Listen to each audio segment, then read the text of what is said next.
A Republic in Transition.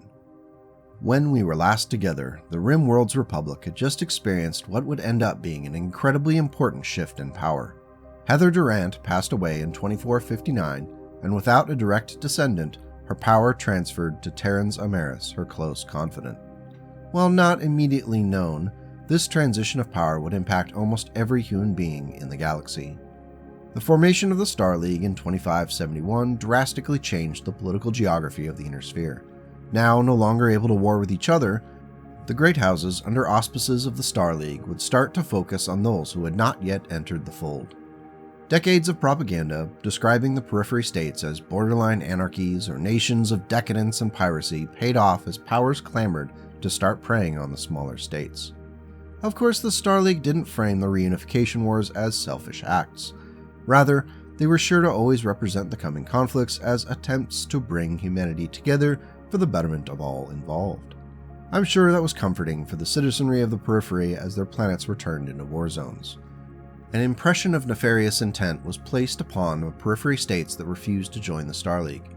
After all, if they didn't want to join, they must be in opposition to it. With so many interests aligning in support of conflict between the Star League and the periphery states, it was only a matter of time. All the Great Houses needed was a spark to set off the conflagration. The massacre of civilians on the planet Santiago by pirate-hunting Combine forces resulted in widespread denunciation by the people of the periphery. Meanwhile, on the other side of the Inner Sphere, a navigational error resulted in conflict between the Federated Suns and the Tauran Concordat in the Malagrata system. It seemed that there were constantly new points of contention. In public, the Star League claimed that they wanted peace with the periphery nations. Behind the scenes, the houses were preparing for war. Trouble at home. At this point in our story, the RimWorld's Republic is considered one of the lesser belligerents. When a summit was called on Terra in 2573, only Gregory Amaris attended. At home, the political situation in the Republic was increasingly unstable. In 2573, several hundred people wearing the red and black of the Rim Republican Army stormed a maximum security prison that held political prisoners. High taxes and the increasingly authoritarian edicts of the Amaris regime were fueling discontent. The growing rebellious populace wanted the RimWorlds to break away from the influence of Terra and the Star League.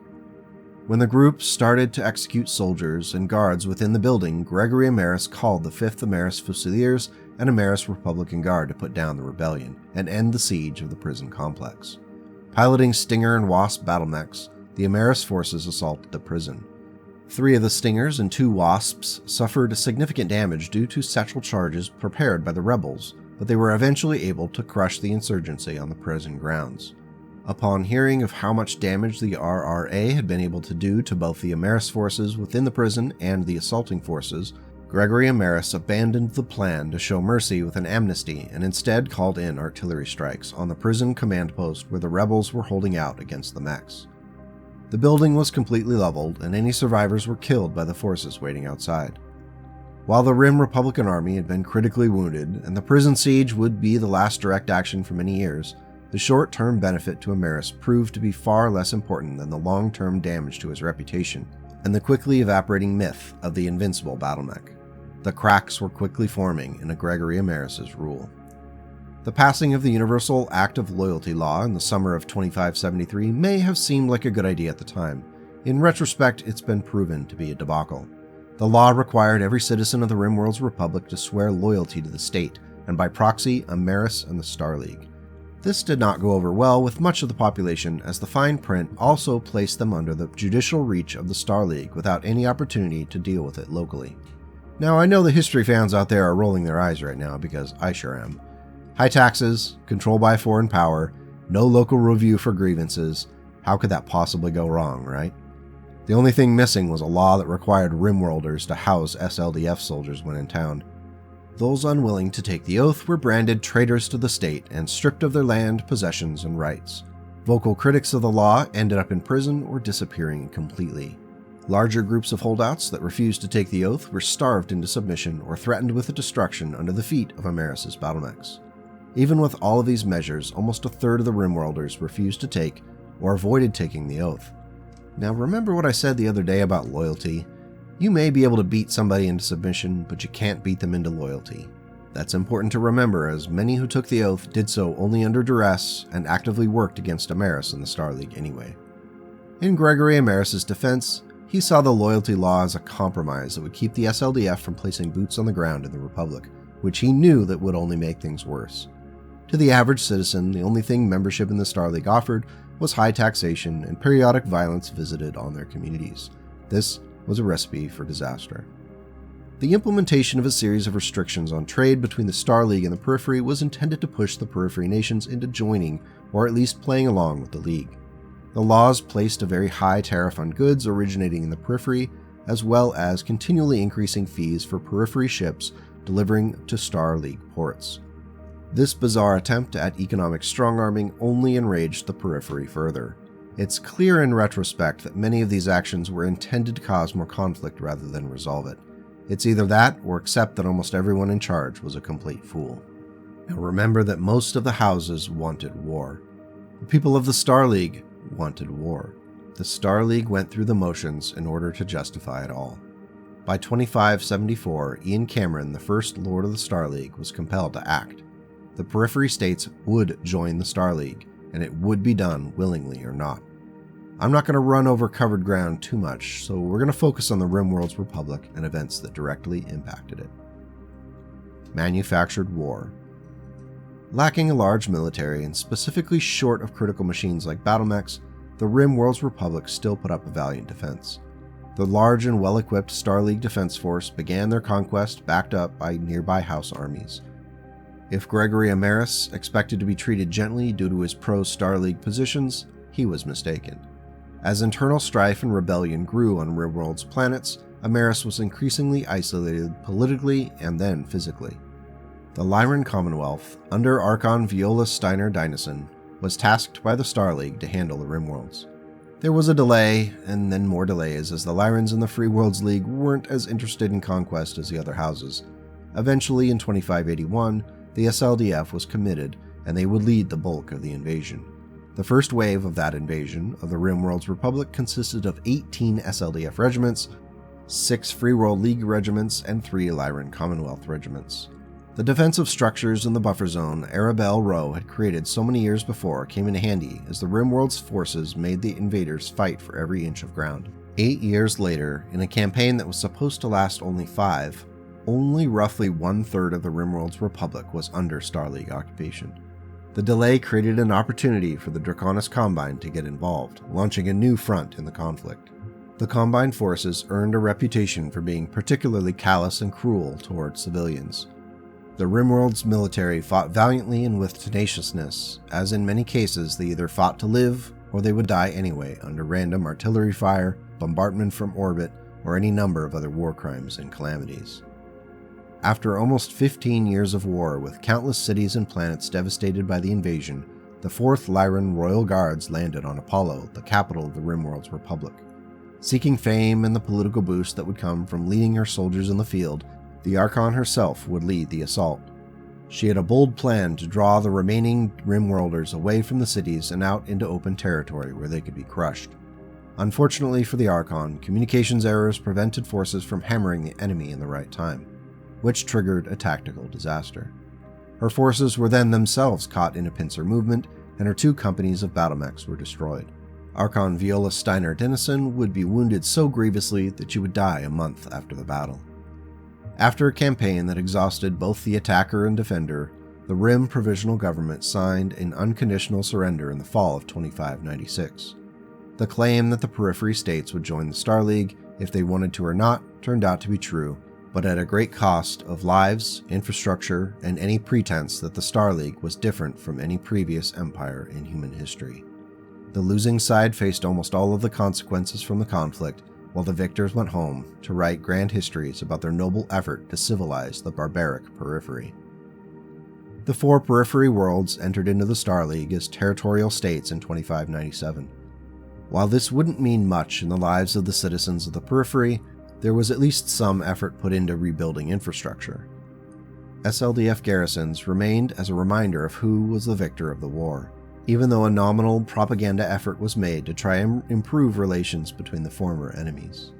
Reconstruction did help on some of the RimWorld's Republic planets, though many critics were quick to point out that infrastructure is important when you plan on pillaging the resources of the planets you just conquered. A fresh start. If Gregory Amaris was expecting to settle back into a comfy life of unchallenged rule following the end of the war, he was sadly mistaken. In 2599, he was killed in a military coup run by Admiral Hakim Wabika, who claimed to be taking over on behalf of the people of the Rimworld's Republic who wanted to overthrow the tyrant.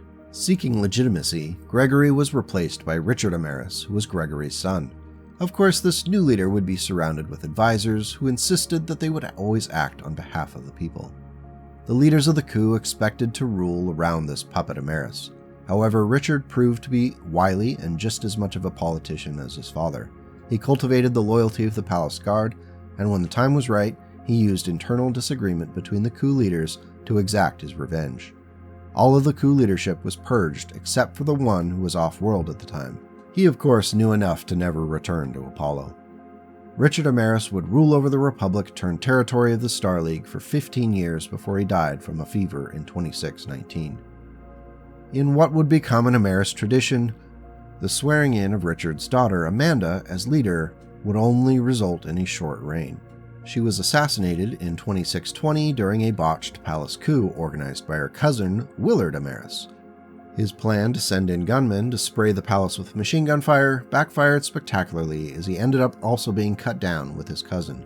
When the smoke cleared, Amanda's brother Geoffrey had to step up and take the throne. Geoffrey Amaris was a reluctant leader who despised all of the pomp and procedures of running a nation. Though he stayed on long enough to implement some of the reforms that Amanda had promised, he left his power to Amanda's younger daughter, Salatna. Too young to rule on her own, a triumvirate was chosen to guard the realm until she matured and could take over. Jimmy Seaver, Honor Chen, and George Wong were first to hold this responsibility, though George Wong would die in a somewhat suspect air crash a few months later. He was replaced by Janofra Marcus. Just before Salatna's 19th birthday, she was informed by her personal guard that each of the three of the triumvirate were involved in plotting to retain control of the state and render her a permanent symbolic puppet president. After sorting out that the plotting didn't involve any plans for direct violence, Salatna let the three advisors think that their plotting was undiscovered until she could put her plan into action. When she finally took office as president of the Rimworld's Republic, Salatna Amaris rewarded her beloved and trustworthy advisors with ambassadorships to Terra, the Free Worlds League, and the Magistracy of Canopus. In what was presented as a great offer, bestowed upon each of them, Salatna made sure that they would be many hundreds of light years away from holding any real political power. By all accounts, Salatna's rule was successful and her citizens benefited under it. When she was diagnosed with a rare form of cancer in the late 2640s, Salatna had to make sure that the progress the Republic had made in those years following the Reunification War was not lost under poor management. She ended up choosing one of her cousins named Tadeo Amaris, who had been serving as Minister of Military Affairs, to rule in her stead while she underwent cancer treatment. This was a test of his abilities, as Salatna was still in firm control of the Palace Guard and confident that if he tried to orchestrate a coup, it would be stopped quickly.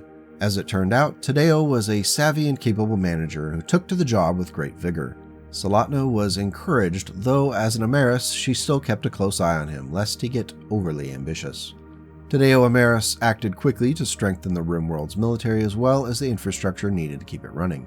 In what could be accurately described as a realm-wide rearmament program, in just a few years the Rimworld's Republic was a force that couldn't be ignored. Of course, the Lyrans reacted to the rearmament of their neighboring periphery state with class and calm dignity. Oh, never mind. They melted down and ran to the Star League Council to get permission to organize a show of force to remind the Rimworld's Republic that they could still easily be crushed under the boot of the SLDF. Faced with the reality of an entirely lopsided military campaign, Tadeo Amaris backed down. The calm before the storm. When Salatna returned following her cancer treatment, she showed the Lyran she was capable of playing politics too, when she went before the Star League Council to explain away Tadeo's actions and to remind all involved that she was the true power in the Rimworlds. At least she was until her death in 2687, when her cancer returned. By that point, Tadeo's star had faded, and Salatna had chosen her son, Bertram Amaris, to be her successor. As was becoming a tradition by that point, the planned transition did not go well, as Bertram was assassinated just minutes before he was sworn in by Gregor Sevier, who wanted his brother Karl to be sworn in as next in line. At least that was the original plan. Once Bertram lay dead, the two men decided that they weren't interested in sharing power, and a second battle to the death started between the two brothers. Karl ended up winning out, but only after being on the receiving end of a grievous injury.